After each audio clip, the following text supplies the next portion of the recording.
Whoa, what a way to start off 2022, huh?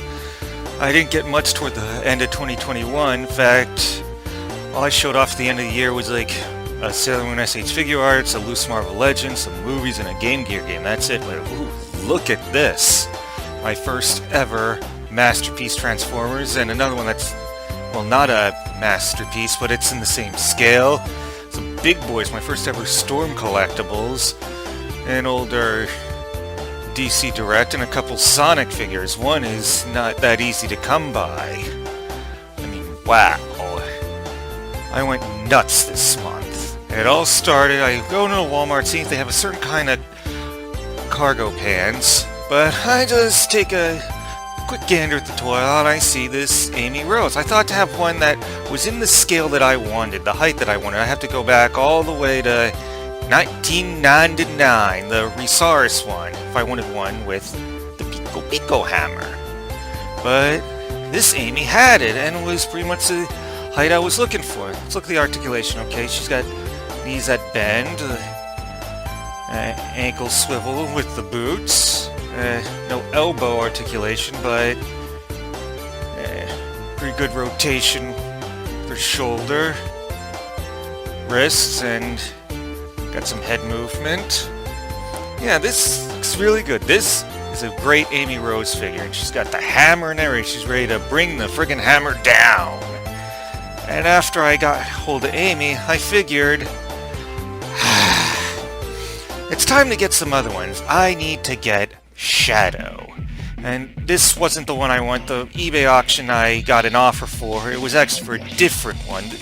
I wanted the earlier Shadow from the Sonic X toy line from, what was it, Toy Island. This is from the Metabot line, which kind of has more noodly arms. They're a bit bigger. Doesn't scale perfectly with the other Sonic figures I have, but I didn't want to, like, bombard the guy with, like pissy messages, like, what, this is the wrong Sonic. I still haven't bothered, but this works well enough. Alright, wanted to talk about Sonic the Hedgehog a bit more, so here's Amy and Shadow again, and all the other figures I have that they're to go on the shelf with. As you can see, this is like the 5-inch or so Sonic the Hedgehog that's superposable that came out for colors. And as you can see, he scales quite nicely with Amy and Tails. But with Shadow, Shadow's a little too big, but you know what? I'm gonna make do. And yeah, this is the Knuckles that's also from that Metabots line. You can see it's kind of got the noodly arms, it's like weird posability. So yeah, I would have liked to be able to get the ones from the earlier line of Knuckles and Shadow that are a bit smaller and would scale a little better, but whatever. And oh yeah, and I got Dr. Robotnik back here. Paint's kind of scuffed up in places, but he's still good. So yeah, I got all these, got like all the ones from the original, well no, because if I wanted all the major characters from the first 10 years of Sonic's history back when Sega was making consoles, well, I don't think there's a Metal Sonic out there that's quite in the scale I want. And as for Rouge from the Sonic X line, yeah. But anyway, I also have these games displayed out here because, alright, Eggman, just take a hike for a second. Yeah, here we go. Sonic the Hedgehog 2. Sonic 3 and Knuckles, and God damn it. Yeah, and the 2 Dreamcast games. When it comes to Sonic games that come out today, hot take, well, not this first part, I consider these 4 games to be the zenith. I don't see a modern Sonic game ever equaling those. Though 2 or 3 came quite close. But at the same time, I don't loathe the idea of a new Sonic game. It's like, there's some of the newer ones, again, have impressed me. There have been misses, of course, but there have been hits, and well, Sonic Frontiers, I think from what I've seen in the trailer so far, I think I'll give it a shot. And of course, the new Sonic the Hedgehog movie, oh man, reminds me of like seeing the previews for the second Turtles movie from the last franchise attempt. I mean, the previous one, it was kind of conservative, but then they went all out. And here we're getting the tornado, we're getting Tails, we're getting Knuckles, we're getting Chaos Emeralds. I mean, getting like ruins from some ancient civilization. Damn, we're getting it all. It's like, yeah, it's gonna be a Sonic movie. So I'm hyped for that and Frontiers, more or less. Now, moving on are these big boys from DC Comics. Well, not exactly comics for this one, because, as I said before, this is from Storm Collectibles. This is from the Injustice video game. And this is a quite old DC Direct. From 2006, I believe the line was Return of Supergirl. And there's not much articulation of this dark side. You can kind of move his shoulders out. Bend his elbows. No wrist articulation. No ankle articulation. And it's really tight joints for the knees. But whatever. I needed... Darkseid, come on. I needed a towering Darkseid and Doomsday. Because, okay, this is the Doomsday I had before. This was like the DC Direct. It came from that 2-pack with the Death of Superman graphic novel. And we have this Darkseid. Select Sculpt. It's not the Build-A-Figure one. As you can see, way bigger in Doomsday's case. Because, believe it or not, no matter what the Avengers movies might make you think, these two characters are supposed to tower over Thanos. And I have Thanos right here, the Walmart one. As you can see, he's taller than these ones. Compared to these guys, oh yeah. This scale is just so much better. I just decided I needed a big, towering Doomsday and Darkseid.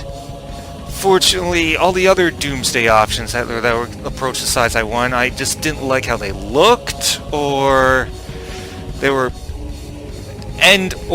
just as expensive as this one. I was able to snag this Storm Collectibles one at a good deal. And I also got the other accessories, the extra head and the extra hands, but no point in showing them off. And the Darkseid I really would have liked isn't even out yet. It's an upcoming one from like 8-Action Beast Kingdom. Looks badass, but getting this Doomsday kind of broke the bank along with everything else this month, so yeah, just get a big, imposing, towering Darkseid for now. In fact, to show you how, here's the Superman I got from the aforementioned 2-pack with Doomsday. Yeah, that's a good size difference. And just make it complete, just throw in all my other Superman villains. There's Brainiac, the DC Direct, and old DC Universe Classics Lex Luthor in his war suit. Yeah, I think that balances out real good. In fact, bring Brainiac up a little closer. Yeah, so yeah, there's Superman and all of his rogues galleries I have at the moment. So yeah, having a big, hulking Doomsday and Darkseid is really going to help with the shelf.